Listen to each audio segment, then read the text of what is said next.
Diferencia entonces. Miren cómo es en la colitis ulcerativa. Afectación continua, superficial. En Crohn, afectación más profunda y en parches, ¿no? No se entiende, macroscópico. Enfermedad continua en la colitis ulcerativa y acá en el Crohn, enfermedad en parches. Nada, ya. Continua, colitis ulcerativa. En parches, enfermedad de Crohn. Acá no olvidar, afectación más frecuente aquí, en la colitis ulcerativa, recto. Afectación más frecuente en Crohn, iliocecal. ¿De acuerdo? Los pseudopólipos son características que puedes encontrar en ambos lugares, en colitis ulcerativa y en Crohn. Es más frecuente en la colitis ulcerativa, ¿ya? Más frecuente en colitis ulcerativa. Miren las úlceras del Crohn. La característica de úlcera del Crohn es úlcera serpiginosa, porque tiene forma de serpiente, profundas, ¿no? Serpiginosas, ¿no? Longitudinales y siempre con áreas de mucosa normal. Eso es un Crohn. Este índice de Trulov tienen que saberlo de alguna manera. ¿Para qué sirve el índice de Trulov? El índice de Trulov sirve para valorar el brote de la enfermedad en colitis ulcerativa, no en Crohn. Esto es para colitis ulcerativa. ¿Qué se ve con el índice de Trulov?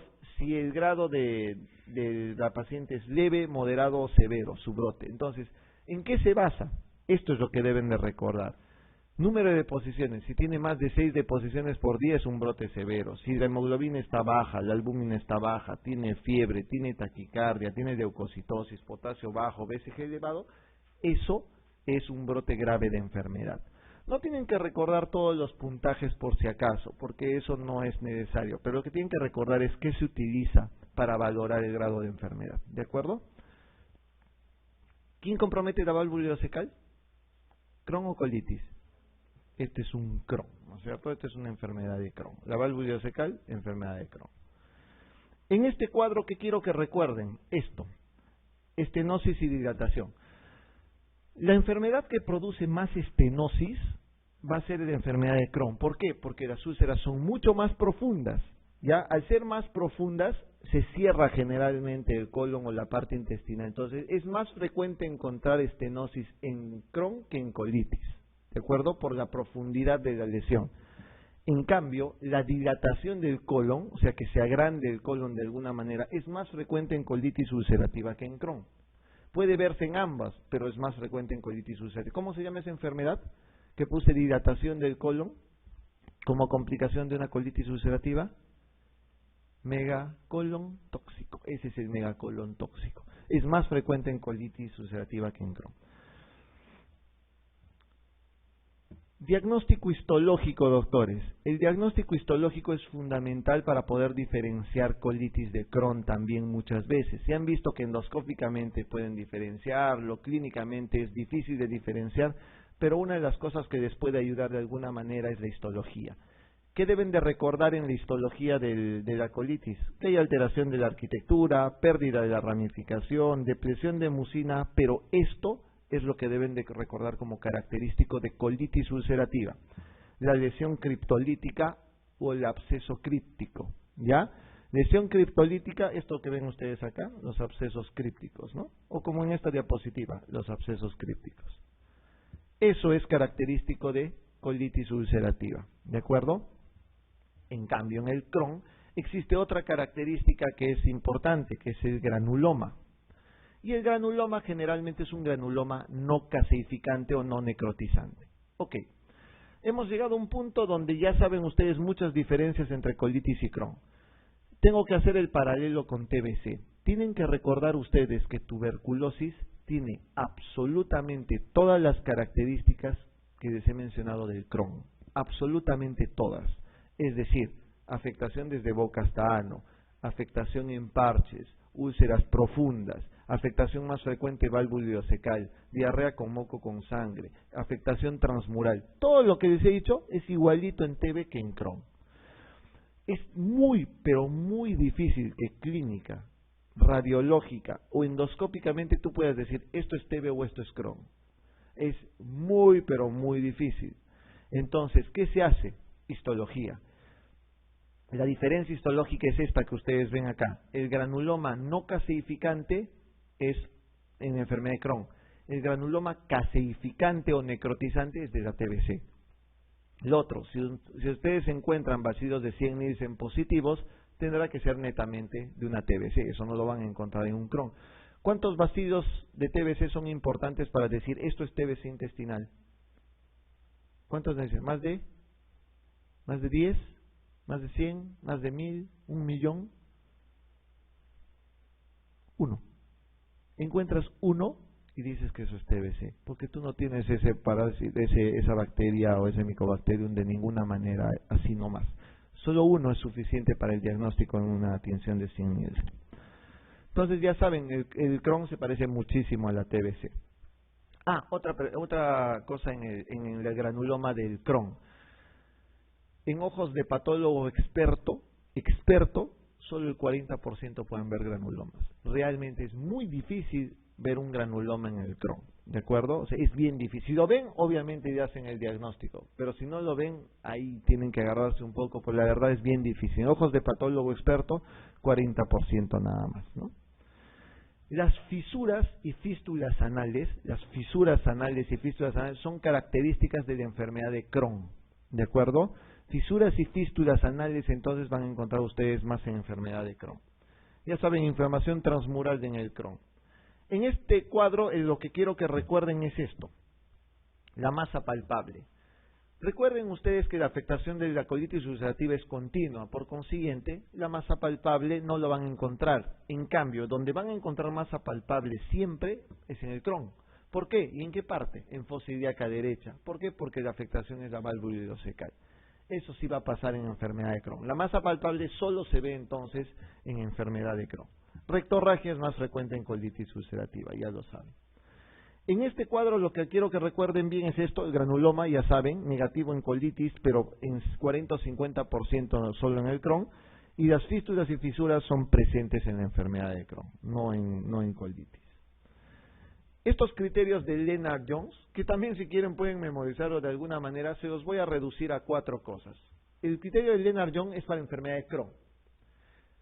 ¿Qué significan los criterios de Lennard-Jones? Tienes criterios clínicos, que son lo que les he dicho, diarrea con moco con sangre, los síntomas típicos de manifestaciones extraintestinales. Criterios radiológicos. En el criterio radiológico, para enfermedad de Crohn van a encontrar zonas estenóticas, lo que se llama signo de la cuerda. ¿De acuerdo? Signo de la cuerda, que no es patognomónico, ojo, no es patognomónico de enfermedad de Crohn, ¿ya? Los criterios endoscópicos son todo lo que se mostrado, úlceras en parches generalmente, ¿no? Desde boca hasta ano, y el criterio anatomopatológico, básicamente los granulomas que les he mencionado. Miren que hay enfermedad de Crohn muy variable, que puede afectar solamente la válvula ileocecal y enfermedades que pueden afectar desde la boca hasta el ano. Son muy variables las presentaciones del Crohn. En el Perú tenemos tan poca variedad que generalmente solo encontramos afectaciones de tipo L1 o tipo L2, o sea, solamente colónicas o solamente válvula ileocecal. Es muy poco frecuente encontrar estas que van desde boca hasta ano en el Perú, cosa que no sucede en Europa. Manifestaciones extraintestinales, no se olviden, y la más frecuente es artritis. Todas estas pueden encontrar en un Crohn. Tiroiditis autoinmune, esclerosis múltiple, asma, vasculitis, enfermedad celíaca, diabetes, etcétera, etcétera, etcétera. No se olviden los oculares, no se olviden la más frecuente, que es la artritis sobre todo. La colitis indeterminada, que es cuando no puedes diferenciar entre colitis y Crohn, solo se ve en 5% de los casos y solo se ve en lugares donde hay mucha cantidad de colitis y de Crohn. O sea, acá bien difícil de que lo puedan ver. Hay variantes, ¿no? Que son características que se interpolan entre uno y otro. Las características radiológicas no quería que lo olviden. Esta imagen de acá, como ustedes pueden ver en el colon, se pierden las austraciones. Entonces, esta imagen de acá se llama imagen en tubo de plomo. Y esa imagen en tubo de plomo es característica de colitis ulcerativa, ¿ya? Colitis ulcerativa. En cambio, acá ven lo que se llama el signo de la cuerda. Y el signo de la cuerda son zonas estenóticas. Ya les he dicho que el signo de la cuerda no es patognomónico del Crohn y puede verse en otras enfermedades. Por ejemplo,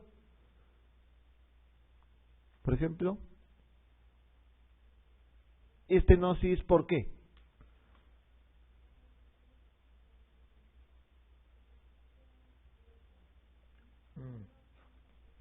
Esa es congénita y esa es en pediatría. Veamos un poquito más de adultos. TB, pues. TB les da lo mismo. Un cáncer de colon les puede dar lo mismo. Un linfoma les puede dar lo mismo. Son las estenóticas nada más, ¿no? Ya saben, tubo de plomo, colitis ulcerativa, signo de la cuerda, enfermedad de Crohn.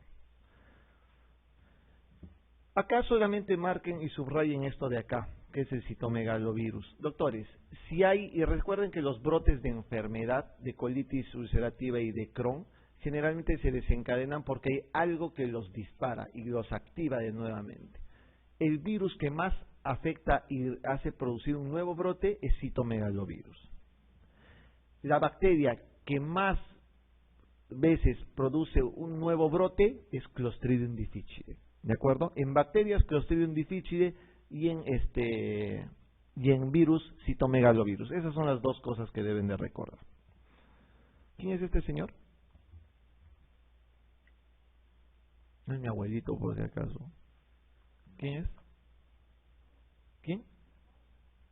¿Crohn? Ah, no es Van Gogh, no. Tiene orejas, las dos, por si acaso no se sacaron. No es Koch, no es desde Basilea de Koch. Este tiene que ver algo con que ustedes desciendan del mono. Darwin, es Charles Darwin. ¿Por qué les pongo a Darwin acá? Porque Darwin era un paciente, a pesar de ser el gran relator de la evolución de las especies, era un paciente que tenía múltiples enfermedades, múltiples. Empezaba por un síndrome depresivo terrible para empezar. Decían que tenía intolerancia a la lactosa, tenía problemas reumatológicos, tenía problemas de mala absorción. Y una de las cosas que se supone en algún momento que creían que tenía era enfermedad de Crohn.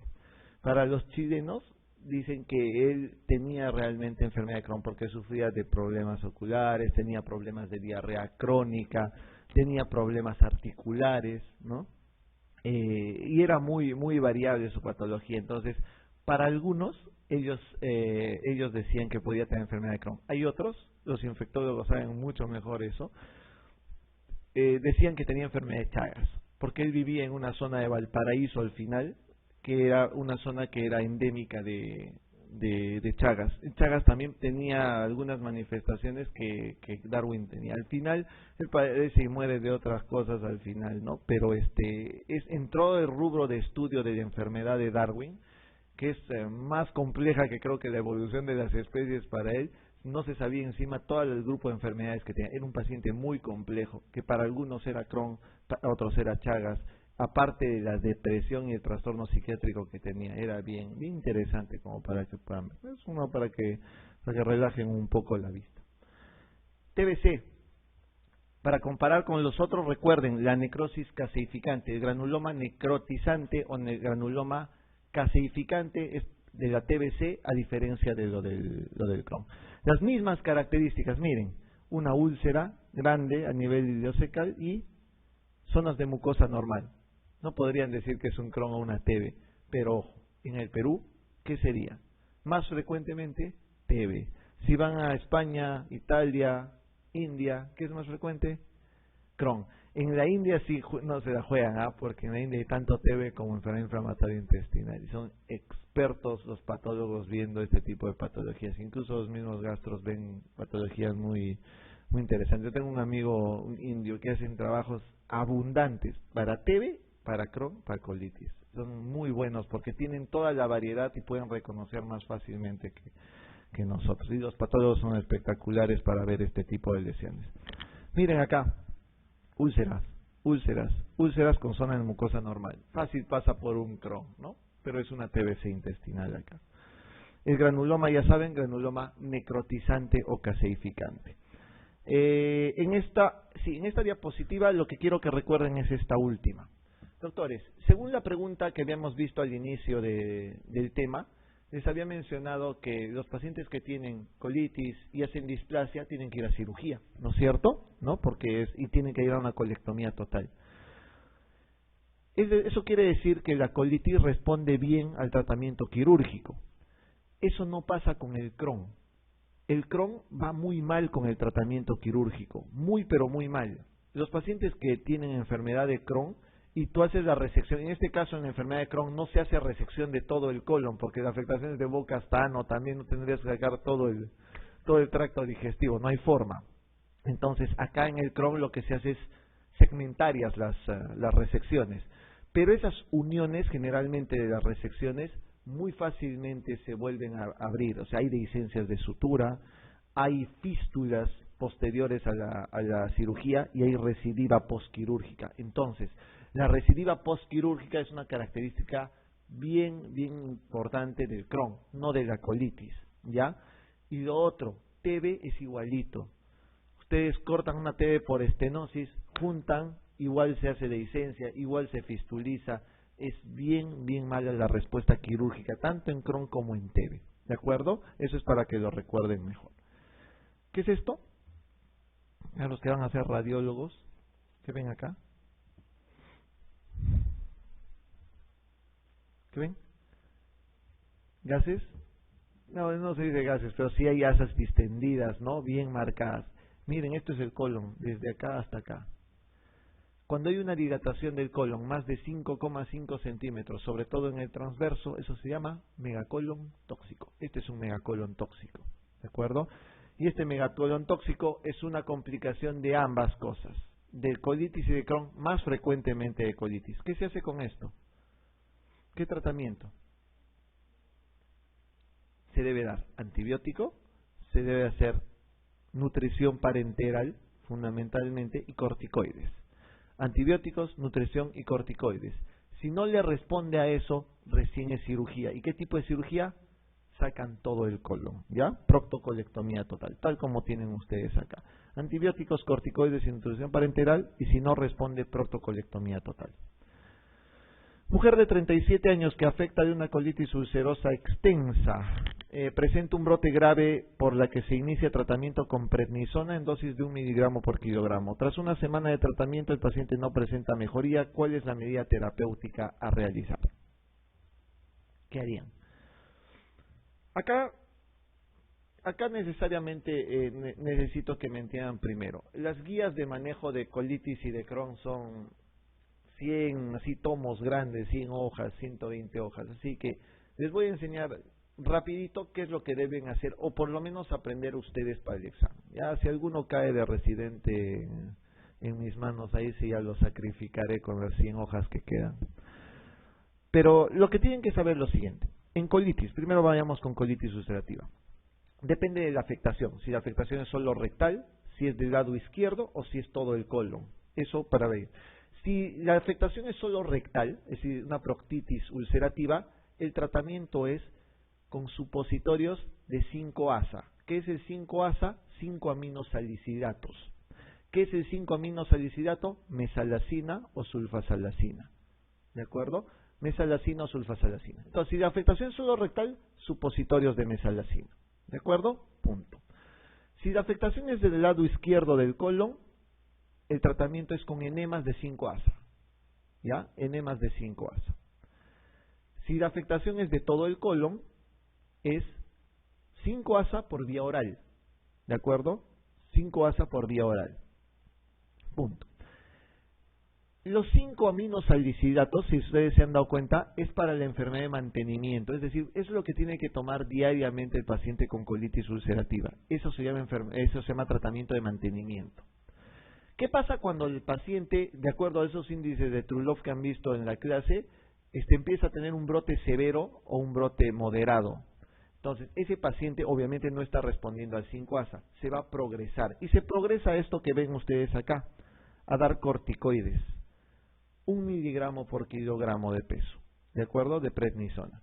Entonces, 5-ASA. En el caso de que hay un brote de enfermedad, entonces se utiliza corticoides, ¿ya? De prednisona 1 miligramo por kilogramo de peso. Eso se evalúa 3 días. Si no mejora, ¿qué hacen? Pasan a esto, que se llama ciclosporina. Y después pueden pasar a lo que se llama azatrioprina, ¿de acuerdo? Utilizan ciclosporina o utilizan azatrioprina. Si no le responde a eso, pasan a un siguiente paso que es terapia biológica. Y la terapia biológica se hace con infliximab, ¿de acuerdo? se llama infliximab, eso es terapia biológica. Si no les funciona el infliximab, ¿qué hacen? Cirugía. ¿Qué es cirugía? Proctocolectomía total. Entonces, en orden es, los 5 ASA, ¿tienen un brote de enfermedad? Corticoides. ¿No les mejora con el corticoides? Ciclosporina o azatrioprina. Lo ideal es ciclosporina, pero muchos utilizan azatrioprina. ¿No les mejora? Terapia biológica con infliximab. ¿No les mejora? Cirugía. ¿De acuerdo? En eso podemos reducir todo el tratamiento. Ok, ¿qué se hace en este paciente? Dice que tiene 37 años, colitis ulcerosa y tiene tratamiento con prednisona 1 miligramo por kilogramo. Un paciente no presenta mejoría. No presenta mejoría del corticoide. ¿Qué hacen? ¿Qué hacen? ¿Azatrioprina o ciclosporina? Ciclosporina, pues eso es ciclosporina endovenosa, eso es lo que deben de hacer. Punto. En enfermedad de Crohn, el tratamiento es parecido. Usualmente se dice que los 5 ASA no funcionan, ¿ya? A pesar de que dicen que los 5 ASA no funcionan, lo dan como terapia de mantenimiento, ¿ya? Se usa como terapia de mantenimiento los 5 ASA. Pero idealmente se debe mantener con azatrioprina y 5 ASA, ¿ya? Se usa azatrioprina y 5 ASA.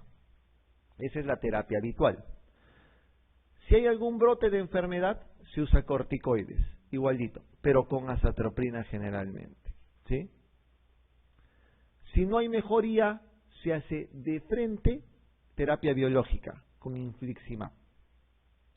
El otro tratamiento del infliximab parecido con terapia biológica se llama adalimumab, ¿ya? Infliximab o adalimumab.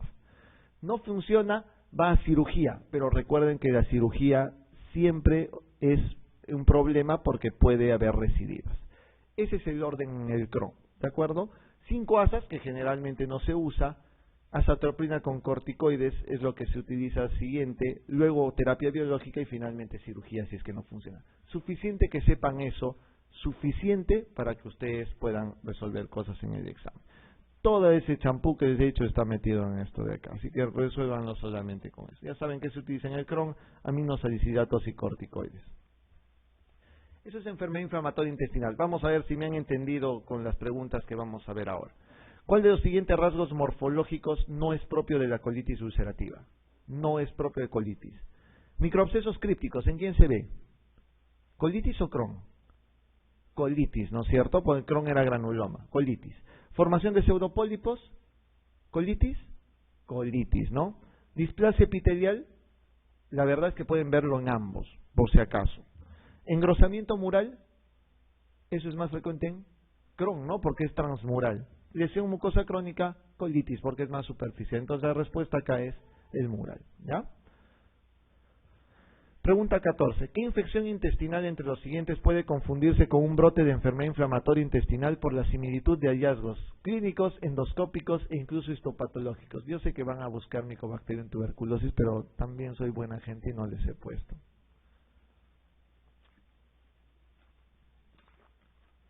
Es cierto que TB es lo que más frecuentemente da, pero no solamente es TB, hay otras más, que son mucho más raras obviamente, pero que les gusta preguntar en los exámenes.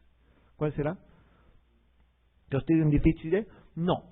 El Clostridium difficile generalmente es una complicación de la colitis ulcerativa, ¿no? Y da lo que se llama colitis pseudomembranosa, ¿no es cierto? La colitis pseudomembranosa, el tratamiento es con metronidazol y vancomicina, aunque les cuento que las nuevas guías de manejo de Clostridium difficile ya consideran algún otro fármaco que se llama fidoxamicina, ¿ya? Que es muy bueno, tiene muy buena efectividad, pero es demasiado caro.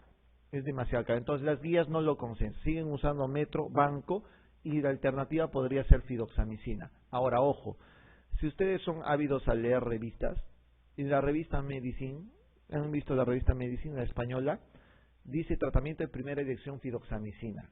Así que tengan un poco de cuidado. A veces es un poco desconcertante que puedan encontrar. Primera elección dice fidoxamicina. Y no se usa todavía fidoxamicina. Se está usando banco y metronidazol todavía, ¿ya? Acá les cuento que hay otras enfermedades que producen cosas parecidas a un Crohn y a una TB. Uno es histoplasmosis. El otro es Campylobacter. y el otro es Yersinia. ¿Ya? Yersinia, Campylobacter, Histoplasma, TB, Crohn se parecen muchísimo. Clínica, histológica, radiológicamente, incluso histológica muchas veces. Acá la respuesta entonces es Campylobacter. ¿Ya? Obviamente a tener en consideración acá en el Perú es TB. Pues. En relación a la enfermedad inflamatoria intestinal, una de las siguientes es falsa. A ver, ¿el consumo de tabaco aumenta el riesgo de padecer colitis ulcerosa? ¿Sí? ¿Sí? ¿Tabaco produce aumento de colitis? Ya, no saben, no opinan. Siguiente. En un porcentaje elevado de pacientes con enfermedad de Crohn, ¿existen antecedentes familiares de enfermedad inflamatoria intestinal? Por supuesto, hay cierto componente genético. Esto es verdadero. ¿La enfermedad de Crohn puede afectar todo el tubo digestivo desde boca hasta ano? Sí, correcto, verdadero. ¿El ileón terminal es el segmento intestinal que se afecta con mayor frecuencia en la enfermedad de Crohn? Verdadero, la parte ileocecal. ¿La artritis periférica es la manifestación intraintestinal más frecuente de la enfermedad inflamatoria intestinal? Verdadero. La única falsa será la que no sabían ustedes. Les cuento que el tabaco es un factor protector en colitis ulcerativa. ¿Ya? Hay algunos estudios que dicen que el tabaco y la nicotina es un factor protector de colitis ulcerativa, no de enfermedad de Crohn, solo de colitis ulcerativa. Si no quieren tener colitis, fumen. Morirán con cáncer de pulmón, pero no les va a dar colitis. Entonces, hay algunos estudios que dicen que el tabaco es un factor protector, por consiguiente no aumenta el riesgo, esa es la falsa. ¿Ya? En algunos casos resulta imposible distinguir entre colitis ulcerosa y enfermedad de Crohn. Todos los datos expuestos, excepto uno, son más característicos del Crohn que de la colitis. Excepto, a ver, afectación segmentaria, ¿colitis o Crohn? Segmentos, Crohn. Presencia de granulomas, Crohn, ¿no es cierto? Sangrado rectal, esa es colitis. La rectorragia es lo más frecuente en una colitis ulcerativa. Fístulas perianales, ¿en quién era? Crohn, ¿no es cierto? Fístulas y fisuras perianales es Crohn. Afectación de ganglios y grasa mesentérica, obviamente es Crohn por afectación transmural. Entonces acá, ¿cuál es? Colitis es con sangrado rectal, ¿no? Muy bien. Paciente de 60 años de edad, bebedor de 60 gramos de alcohol por día, consulta por padecer desde hace 3 días dolor epigástrico que cede al ventosear. Dolores articulares, 4 a 6 deposiciones diarreicas al día sin sangre visible, fiebre de 38 grados, aftas bucales y anemia microcítica. ¿Cuál es el diagnóstico?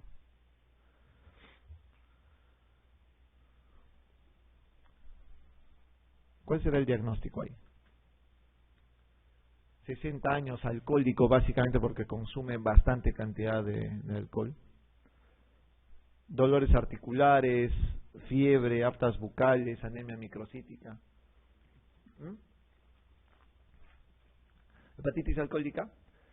Sí es un factor de riesgo, pero el hecho de que solo te diga desde el arranque que es bebedor no implica que tenga que ser. Ahora, la hepatitis alcohólica es una patología que usualmente tiene mayores componentes o mayor semiología, muy parecida a la del cirrótico, ¿no? Asitis, ictericia, etcétera. ¿Tiene aftas bucales? No tendría por qué tener aftas bucales un paciente. ¿Tendría que tener fiebre? Puede tener fiebre por si acaso, si está infectado de alguna manera, podría tener. Pero aftas bucales no hay. ¿Dolores articulares tendría que tener el alcohólico? De ninguna manera. ¿Qué sería entonces? Una enfermedad de Crohn. Esta es una enfermedad de Crohn, ¿no? Es básicamente una enfermedad de Crohn, por las aftas bucales. La anemia microcítica, ¿por qué? Porque hay mala absorción, ¿no? Puede ser a nivel duodenal de hierro. Ahora, el alcohólico generalmente, ¿qué anemia tiene? Macrocítica, ¿ya? La anemia macrocítica es más frecuente en la hepatitis alcohólica, generalmente en pacientes alcohólicos. Es otra forma de diferenciar también. Pseudomembranosa no es, cáncer de colon no se parece para nada, no tienen aftas bucales. Acá hay pancreatitis crónica, no lo es tampoco. Enfermedad de Crohn. 18. Señal de cuál de las siguientes características no es propia del Crohn. A ver, afectación continua del colon, colitis o Crohn. Colitis, ¿no? Ok. Presencia de inflamación transmural, Crohn. Fisuras, Crohn. Fístulas, Crohn. Y aspecto endoscópico mucosa en empedrado, Crohn. Entonces la que habla de colitis es la... Si se dan cuenta, todas las preguntas son así. Son bien fáciles, van a diferenciar una cosa de la otra nada más. ¿Cuál de las siguientes entidades clínicas no se asocia a enfermedad inflamatoria intestinal? Ok. Los dejo pensar, a ver. ¿Qué será? ¿Cuál no se asocia a enfermedad inflamatoria intestinal?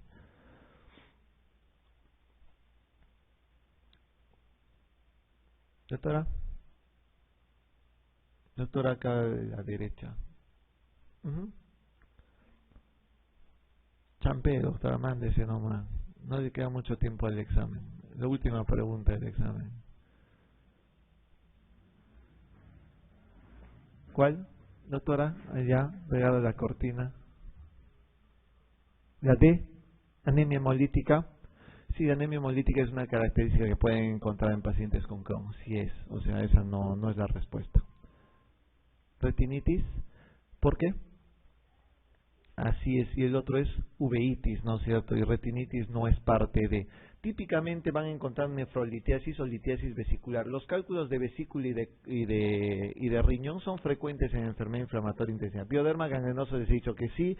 Esteatosis hepática pueden encontrar sin ningún problema, pero retinitis no, es uveitis y epiescleritis, ¿ya? Muy bien.